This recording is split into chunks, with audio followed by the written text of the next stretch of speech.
You know, when times get tough, it's so easy to slip into survival mode. But what if just getting by is aiming way too low? Today, we're going to dig into some timeless wisdom from a few of the 20th century's greatest minds to find a real blueprint for not just surviving, but actually prospering, especially when the world feels kind of uncertain. I mean, it's a question that can keep you up at night, right? You see the headlines, you hear all the noise, and you get this constant feeling that you've just got to guard everything you have. It's a feeling of scarcity, of just holding on for dear life. But hang on, what if that defensive crouch, that whole mindset, is exactly the wrong way to go?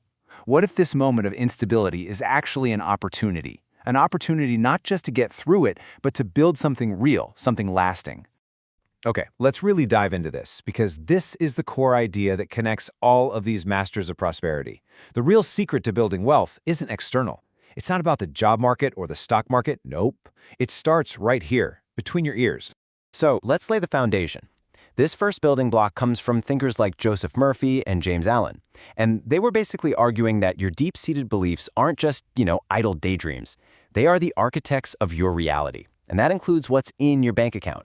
Joseph Murphy had a name for this: wealth consciousness. And look, this isn't just positive thinking or wishful thinking. It's way deeper than that.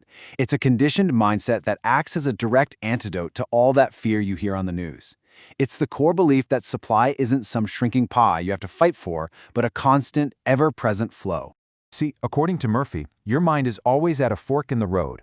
One path is what he called poverty consciousness, and it's fueled by fear, by resentment of other people's success, and even by condemning money itself. The other path, that's wealth consciousness, which believes in abundance, celebrates success, and sees money for what it is, a useful tool. Now, here's the kicker. You simply cannot attract something that you secretly resent or condemn. And James Allen? Well, he puts it even more bluntly. A tough situation, like a financial downturn, isn't a life sentence. It's a mirror. It doesn't make you weak or poor. It simply reveals where your thinking is at right now. The real work isn't fighting the world outside. It's about transforming the world within. Okay, so you've got the mindset right. But how do you turn that inner belief into actual, tangible results? Especially when the path forward looks, well, a little foggy. This brings us to the work of Napoleon Hill. For him, the engine that powers you through any storm is a powerful, focused purpose. And this is so key. A fuzzy desire like, oh, I want to be rich, is useless. Hill said the starting point of all achievement is definiteness of purpose. This means having a crystal clear, burning desire for a specific goal. When things get chaotic, this intense focus acts like a magnet, pulling the right people and the right opportunities towards you while everyone else is just lost in the noise.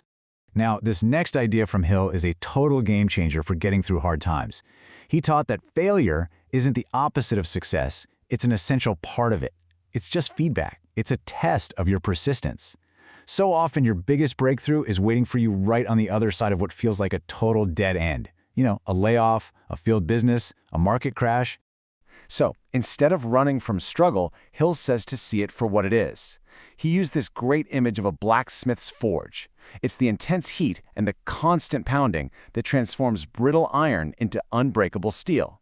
So when you're feeling the pressure of a tough economy, just remember, that pressure isn't meant to crush you, it's there to forge you. So we've covered mindset and purpose, that's the why and the what. But what about the how? For the practical, day-to-day actions that actually give you a sense of control, we can turn to the ancient wisdom in George S. Clayson's classic, The Richest Man in Babylon. Here it is, the single most important rule of personal finance, maybe ever. Pay yourself first. Before you pay your rent, before you buy groceries, before anyone else gets a single dime of your money, you keep at least 1/10, 10% for yourself. In a world that feels uncertain, this one habit creates a little pocket of certainty and power that is totally your own. And that first rule, it's the cornerstone for the whole system. From there, you get control of your spending, you make your savings multiply through smart investments, you protect what you've built, and you're always working to increase your ability to earn more. It's a complete, time-tested blueprint for taking back control of your finances. So we've looked at mindset, we've looked at purpose, and we've looked at habits. When you boil it all down, what's the one thing that ties it all together? Well, your single greatest asset on this journey, it's not your portfolio, it's not your resume, it's you. Or more specifically, it's your mind. Because true, lasting prosperity isn't just one thing. It stands on these three pillars. It starts with the wealth consciousness of your mindset. It's propelled forward by a definite purpose, and it's made real through disciplined daily habits. You really need all three to stand strong. And this quote from Joseph Murphy brings us right back to where we started, full circle. The key to unlocking everything isn't out there somewhere. It's not the economy, it's not your boss, it's not your circumstances, it's understanding the power you hold inside your own mind. That knowledge is what gives you control of your destiny, no matter what's happening in the world. So let's end with this thought. Think of your mind as a container. Every news report, every conversation, every single thought you have is an attempt to fill that container. So the question is, are you just letting the world fill it with fear and lack and limitation? Or are you consciously, deliberately filling it with the pillars of prosperity, with abundance, with purpose, and with the powerful habits that build real, lasting wealth? Because that choice, that's the one thing no economy can ever take away from you.